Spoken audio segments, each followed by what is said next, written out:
ಜಂಟಿ ಅಧಿವೇಶನದ ಬಳಿಕ ಮತ್ತೊಂದು ಭಾಷಣದ ಬಡಿದಾಟ ಈಗ ಆರಂಭವಾಗಿದೆ. ರಾಜ್ಯಪಾಲರ ಗಣರಾಜ್ಯೋತ್ಸವ ಭಾಷಣದ ಬಗ್ಗೆ ಈಗ ತಗಾದೆ ಎದ್ದಿದೆ. ಗಣರಾಜ್ಯೋತ್ಸವ ಭಾಷಣದಲ್ಲೂ ಕೂಡ ಕೇಂದ್ರದ ವಿರುದ್ಧ ಟೀಕೆ ಇರುತ್ತೆ ಅನ್ನುವಂಥದ್ದು ಒಂದು ವಿಚಾರ.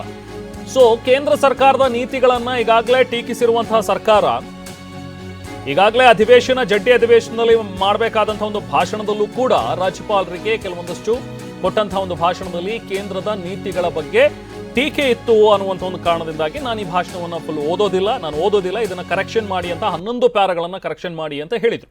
ಬಟ್ ಅದ್ಯಾವುದೂ ಕೂಡ ಕರೆಕ್ಷನ್ ಮಾಡಲಿಲ್ಲ. ಸೊ ಹಾಗಾಗಿ ಕೊನೆಗೆ ಅವ್ರು ಬಂದು ಭಾಷಣದಲ್ಲಿ ಒಂದು 2 ಲೈನ್ ಹೇಳಿದ್ರು. ಅದಾದ ನಂತರ ಜೈ ಹಿಂದ್ ಅಂತ ಹೇಳಿ ಹೊರಟು ಹೋದ್ರು. ಅದಾದ ನಂತರ ಆದಂಥ ಒಂದು ಬೆಳವಣಿಗೆಗಳು, ಪ್ರಹಸನ ಎಲ್ಲವನ್ನೂ ಕೂಡ ರಾಜ್ಯದ ಜನ ಗಮನಿಸಿದ್ದಾರೆ. ಸೊ ಈ ಒಂದು ಭಾಷಣದ ಒಂದು ತಗಾದೆ, ಈ ಗಲಾಟೆ, ಬಡಿದಾಟ ಎಲ್ಲವೂ ಕೂಡ ನಿನ್ನೆ ಮೊನ್ನೆಯ ಸದನದಲ್ಲೂ ಕೂಡ ಪ್ರತಿಧ್ವನಿಸಿತು. ಸರ್ಕಾರದಿಂದ ಹೇಳ್ತಾರೆ ಇವರು ಅಟ್ಲೀಸ್ಟ್ ಭಾಷಣವನ್ನು ಓದಬೇಕಿತ್ತು, ಅದಾದಮೇಲೆ ರಾಷ್ಟ್ರಗೀತೆ ಆಗೋವರೆಗಾದರೂ ಇರಬೇಕಿತ್ತು, ಹಾಗೆ ಹೋಗ್ಬಿಟ್ರು ಅನ್ನುವಂಥದ್ದು ಇವರ ವಾದ. ಸೊ BJPಯ ವಾದ ಏನಂತ ಹೇಳಿದ್ರೆ, ಇಲ್ಲ ನೀವು ಇಲ್ಲಿ ವರ್ತನೆ ಮಾಡಿರುವಂಥದ್ದು ಸರಿಯಲ್ಲ, BK ಹರಿಪ್ರಸಾದ್ ಅವರು ಹೋಗಿ ಅಡ್ಡಗಟ್ಟಿದ್ದು ವರ್ತನೆ ಮಾಡಿದ್ದು ಸರಿಯಲ್ಲ ಅನ್ನುವಂಥದ್ರ ಬಗ್ಗೆ BJP ಟೀಕಿಸಿತ್ತು. CM ಕೂಡ ಹೇಳಿದ್ರು, ಅವ್ರ ರಾಜ್ಯಪಾಲರು ನನ್ನ ರಾಜ್ಯಪಾಲ, ನಿಮ್ಮ ರಾಜ್ಯಪಾಲ ಅಲ್ಲ, ಇದು ಇಡೀ ರಾಜ್ಯಕ್ಕೆ ರಾಜ್ಯಪಾಲರು ಅನ್ನುವಂಥದ್ದನ್ನು ಕೂಡ ಹೇಳಿದರು. ಸೊ ಈಗ ಸರ್ಕಾರ ಬರೆದುಕೊಟ್ಟಿದ್ದನ್ನ ಓದಲ್ಲ ಅಂತ ಹೇಳ್ತಾ ಇದ್ರೆ ಗವರ್ನರ್ ಅವರು, ಅಂದ್ರೆ ಭಾಷಣವನ್ನ ಯಥಾವತ್ ಓದೋದಿಲ್ಲ ಅನ್ನೋದು ರಾಜ್ಯಪಾಲರ ಮಾತು. ಸೊ ಭಾಷಣದಲ್ಲಿ ರಾಜ್ಯಕ್ಕೆ ಕೇಂದ್ರದಿಂದ ಆಗ್ತಾ ಇರುವಂತಹ ಒಂದು ತೆರಿಗೆ ಅನ್ಯಾಯ, ಅನುದಾನ ಹಂಚಿಕೆಯಲ್ಲಿ ತಾರತಮ್ಯ, ಇದೆಲ್ಲ ವಿಚಾರಗಳನ್ನ ಹಾಕಿದ್ದಾರೆ. ಸೊ ನೀವೇನು ಬರೆದುಕೊಟ್ರು ನಾನು ಓದಕ್ಕಾಗೋದಿಲ್ಲ, ಅದನ್ನ ಚೇಂಜ್ ಮಾಡಿ ನಾನು ನೀವು ಬರೆದುಕೊಟ್ಟಿದ್ದನ್ನ ಓದಲ್ಲ ಅನ್ನುವಂಥದ್ದನ್ನ ರಾಜ್ಯಪಾಲರು ಈಗ ಹೇಳ್ತಾ ಇದ್ದಾರೆ. ಸೊ ಇದರಲ್ಲಿ ಈ ಭಾಷಣದಲ್ಲಿ ಕೆಲವೊಂದಷ್ಟು ವಿಚಾರಗಳು, ಈಗ GST ಹಂಚಿಕೆ, ಅದರಲ್ಲಿ ರಾಜ್ಯಕ್ಕೆ ಬರಬೇಕಾಗಿರುವಂತಹ ಪಾಲು ಅದು ಬಂದಿಲ್ಲ, ಜೊತೆಗೆ ತಾರತಮ್ಯವಾಗಿದೆ ಇದರಲ್ಲಿ ನಮಗೆ ಪಾಲು ಕೊಡೋದ್ರಲ್ಲಿ, ಮಲತಾಯಿ ಧೋರಣೆಯನ್ನು ಅನುಸರಿಸ್ತಾ ಇದ್ದಾರೆ ಅನ್ನುವಂಥ ಒಂದು ಅಂಶಗಳನ್ನು ಕೂಡ ಈ ಒಂದು ಭಾಷಣದಲ್ಲಿ ಹಾಕಿದ್ದಾರೆ ಅನ್ನುವಂಥ ಒಂದು ವಿಚಾರ.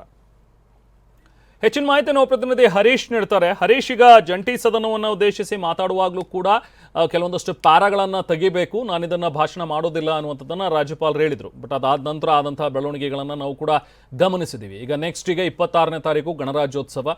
ಸೊ ಆಗಲೂ ಕೂಡ ರಾಜ್ಯಪಾಲರು ಭಾಷಣ ಮಾಡಬೇಕಾಗತ್ತೆ. ಸೊ ಆ ಒಂದು ಭಾಷಣದಲ್ಲೂ ಕೂಡ ಸರ್ಕಾರ ಕೆಲವೊಂದಷ್ಟು ವಿಚಾರಗಳನ್ನು, ಅಂದರೆ ಕೇಂದ್ರವನ್ನು ಟೀಕಿಸುವಂಥ ಒಂದು ವಿಚಾರಗಳನ್ನು ಹಾಕಿದೆಯಾ, ಅದಕ್ಕೋಸ್ಕರನೇ ರಾಜ್ಯಪಾಲರು ನಾನು ಇದನ್ನು ಪೂರ್ತಿಯಾಗಿ ಯಥಾವತ್ತಾಗಿ ಓದೋದಿಲ್ಲ ಅನ್ನುವಂಥದ್ದು ಮಾಡ್ತಾ ಇರುವಂಥದ್ದು ಏನಾಗುತ್ತೆ ಹಾಗಾದರೆ ಮುಂದೆ? ಇದು ಮತ್ತೊಮ್ಮೆ ಈ ಥರದ ಒಂದಷ್ಟು ತಗಾದೆ, ಸಂಘರ್ಷಕ್ಕೆ ಕಾರಣ ಆಗಬಹುದಾ? ಹೌದು ರೆಹಮಾನ್, ರಾಜ್ಯದ ಇತಿಹಾಸದಲ್ಲೇ ಜಂಟಿ ವಿಧಾನಮಂಡಲ ಅಧಿವೇಶನವನ್ನು ಉದ್ದೇಶಿಸಿ ಭಾಷಣ ಮಾಡಬೇಕಾಗಿದ್ದಂಥ ರಾಜ್ಯಪಾಲರು ರಾಜ್ಯ ಸರ್ಕಾರ ಕೊಟ್ಟಂತಹ ಭಾಷಣವನ್ನು ಯಥಾವತ್ತಾಗಿ ನಾನು ಓದೋದಿಲ್ಲ ಅನ್ನುವಂಥದ್ದನ್ನು ಹೇಳಿ ಕೇವಲ 2 ಲೈನ್ಗಳನ್ನಷ್ಟೇ ಓದಿ ವಾಪಸ್ ಹೋಗಿದ್ದನ್ನು ನಾವು ಗಮನಿಸಿದ್ದೀವಿ. ಇದು ದೊಡ್ಡ ಚರ್ಚೆ ಆಗಿತ್ತು, ಮತ್ತು ದೇಶಾದ್ಯಂತ ಇದು ದೊಡ್ಡ ಸುದ್ದಿ ಆಗಿತ್ತು. ರಾಜ್ಯಪಾಲರ ನಡೆಗೆ ರಾಜ್ಯ ಕಾಂಗ್ರೆಸ್ನ ನಾಯಕರು ವಿರೋಧವನ್ನು ವ್ಯಕ್ತಪಡಿಸಿದ್ರು ಮತ್ತು ಖಂಡನೆಯನ್ನು ವ್ಯಕ್ತಪಡಿಸಿದ್ರು. ಅಂದರೆ ರಾಜ್ಯಪಾಲರು ಸಾಂವಿಧಾನಿಕ ವಿರೋಧಿ ನಡೆಯನ್ನು ಅನುಸರಿಸಿದ್ದಾರೆ ಅನ್ನುವಂತಹ ಚರ್ಚೆಗಳು ಕೂಡ ನಡೀತಾ ಇದ್ದಾವೆ. ಇದ್ರ ಮಧ್ಯೆ ಈಗ ಮತ್ತೊಂದು ಭಾಷಣದ ಸಂಘರ್ಷ ಸೃಷ್ಟಿಯಾಗುತ್ತಾ ಅನ್ನುವಂಥ ಅನುಮಾನಗಳು ಕಾಡ್ತಿರುವಂತಹದ್ದು. ಸೋಮವಾರ ಗಣರಾಜ್ಯೋತ್ಸವ ದಿನದಂದು ರಾಜ್ಯ ಸರ್ಕಾರ ಸಿದ್ಧಪಡಿಸಿದ ಭಾಷಣವನ್ನ ರಾಜ್ಯಪಾಲರು ರಾಜ್ಯದ ಜನರ ಮುಂದೆ ಪ್ರಸ್ತುತಪಡಿಸಬೇಕಾಗತ್ತೆ. ಈ ವಿಚಾರದಲ್ಲೂ ಕೂಡ, ಈ ಭಾಷಣದಲ್ಲೂ ಕೂಡ ಕೇಂದ್ರದ ಕೆಲವೊಂದಿಷ್ಟು ನೀತಿಗಳನ್ನ ರಾಜ್ಯ ಸರ್ಕಾರ ಟೀಕೆ ಮಾಡಿದೆ ಅನ್ನುವಂತಹ ವಿಚಾರಗಳು ಕೇಳಿ ಬರ್ತಿದೆ. ಅಂದ್ರೆ ರಾಜ್ಯಪಾಲರಿಗೆ ಗಣರಾಜ್ಯೋತ್ಸವದ ಭಾಷಣವನ್ನ ಸಿದ್ಧಪಡಿಸಿಕೊಡುವಂತವರು ರಾಜ್ಯ ಸರ್ಕಾರದ ಸಚಿವ ಸಂಪುಟದಲ್ಲಿ ಅನುಮೋದನೆಗೊಂಡ ಭಾಷಣ ರಾಜ್ಯಪಾಲರಿಗೆ ತಲುಪುತ್ತೆ. ರಾಜ್ಯಪಾಲರು ಗಣರಾಜ್ಯೋತ್ಸವ ದಿವಸದಂದು ರಾಜ್ಯವನ್ನ ಉದ್ದೇಶಿಸಿ ಭಾಷಣವನ್ನ ಮಾಡಬೇಕಾಗತ್ತೆ. ಇಲ್ಲಿ ತನ್ನ ಸರ್ಕಾರದ ಅಭಿವೃದ್ಧಿಯ ಬೆಳವಣಿಗೆಗಳು, ನೀತಿಗಳನ್ನ ಹೇಳುವುದರ ಜೊತೆಗೆ ಕೇಂದ್ರದ ಕೆಲವೊಂದಿಷ್ಟು ನೀತಿಗಳನ್ನು ಕೂಡ ಟೀಕೆ ಮಾಡಿದ್ದಾರೆ ಈ ಭಾಷಣದಲ್ಲಿ ಅನ್ನುವಂತಹ ವಿಚಾರಗಳಿಗೆ ಗೊತ್ತಾಗ್ತಾ ಇದೆ. ಅಂದ್ರೆ ಈ ಅಂಶಗಳನ್ನ ರಾಜ್ಯ ಸರ್ಕಾರ ಸೇರಿಸಿದೆ. ಯಾವ್ಯಾವ ಅಂಶಗಳು ಅನ್ನುವಂತ ನೋಡೋದಾದ್ರೆ, GSTಯಲ್ಲಿ ಅನ್ಯಾಯ ಆಗ್ತಿದೆ, ಕೇಂದ್ರದಿಂದ ಬರ್ತಕ್ಕಂತಹ ಅನುದಾನಗಳಲ್ಲಿ ಅನ್ಯಾಯ ಆಗ್ತಿದೆ, ಮತ್ತೆ ರಾಜ್ಯದಲ್ಲಿ ಇದುವರೆಗೆ ನಡೀತಾ ಇರತಕ್ಕಂಥ ಕೇಂದ್ರದ ಯೋಜನೆಗಳೇನಿವೆ ಅವುಗಳಿಗೆ ಸರಿಯಾದಂತಹ ಅನುದಾನವನ್ನು ಕೊಟ್ಟಿಲ್ಲ ಅನ್ನುವಂಥದ್ದನ್ನ ಈ ಒಂದು ಭಾಷಣದಲ್ಲಿ ಸೇರಿಸಲಾಗಿದೆ ಅನ್ನುವಂತಹದ್ದು. ಮತ್ತೆ ನೀರಾವರಿ ವಿಚಾರದಲ್ಲೂ ಕೂಡ ಕೇಂದ್ರ ಸಹಕಾರ ನೀಡ್ತಿಲ್ಲ ಅನ್ನುವಂಥ ಅಂಶಗಳನ್ನು ಕೂಡ ಸೇರಿಸಲಾಗಿದೆ. ಈ ಅಂಶಗಳನ್ನ ಯಥಾವತ್ತಾಗಿ ನಾನು ರಾಜ್ಯದ ಜನರ ಮುಂದೆ ಪ್ರಸ್ತುತಪಡಿಸಲಿಕ್ಕೆ ಸಾಧ್ಯ ಇಲ್ಲ, ನನ್ನ ಮೂಲಕ ನೀವು ರಾಜಕಾರಣ ಮಾಡೋದಕ್ಕೆ ಬರಬೇಡಿ ಅನ್ನುವಂತಹ ಸೂಚನೆಯನ್ನ ಕೊಟ್ಟಿದ್ದಾರೆ ಅನ್ನುವಂಥ ಅನ್ನುವಂತಹದ್ದು. ಅಂದ್ರೆ ನೀವು ಕೊಟ್ಟಂತಹ ಭಾಷಣವನ್ನ ಯಥಾವತ್ತಾಗಿ ನಾನು ಓದಲಿಕ್ಕೆ ಸಾಧ್ಯ ಇಲ್ಲ ಅನ್ನುವಂತಹ ಸಂದೇಶವನ್ನ ರವಾನಿಸಿದ್ದಾರೆ ಅನ್ನುವಂಥದ್ದು ಗೊತ್ತಾಗ್ತಾ ಇದೆ. ಅದಕ್ಕೀಗ ಬಹುಮುಖ್ಯವಾಗಿ ಗಣರಾಜ್ಯೋತ್ಸವದಂದು ರಾಜ್ಯಪಾಲರು ಮಾಡುವಂತಹ ಭಾಷಣ ಬಹಳಷ್ಟು ಮುಖ್ಯ ಆಗಿರುತ್ತೆ. ಅಂದ್ರೆ ಸೋಮವಾರ ಆಗುವಂತಹ ಭಾಷಣ ಏನಿದೆ ಇದರಲ್ಲಿ ಸಂಪೂರ್ಣವಾದಂತಹ ರಾಜ್ಯ ಸರ್ಕಾರ ಬರೆದುಕೊಟ್ಟಂತಹ ಭಾಷಣವನ್ನು ಓದ್ತಾರ ಅಥವಾ ತಮಗೆ ಬೇಕಾದ ರೀತಿಯಾಗಿ ಮಾಡಿಫೈ ಮಾಡಿಕೊಂಡು ಅಥವಾ ತಾವೇ ಒಂದು ಭಾಷಣವನ್ನ ಬರೆದುಕೊಂಡು ಬಂದು ಓದ್ತಾರ ಅನ್ನುವಂತಹದ್ದು ಬಹಳಷ್ಟು ಕುತೂಹಲವನ್ನ ಕೆರಳಿಸಿರುವಂತಹದ್ದು. ಈಗ ಅವರಾಗೆ ಖುದ್ದು ಭಾಷಣವನ್ನ ಬರೆದುಕೊಂಡು ಬರ್ಲಿಕ್ಕೆ ಆಗೋದಿಲ್ಲ, ರಾಜ್ಯ ಸರ್ಕಾರವೇ ಕೊಟ್ಟಂತಹ ಭಾಷಣನ ಓದಬೇಕಾಗತ್ತೆ.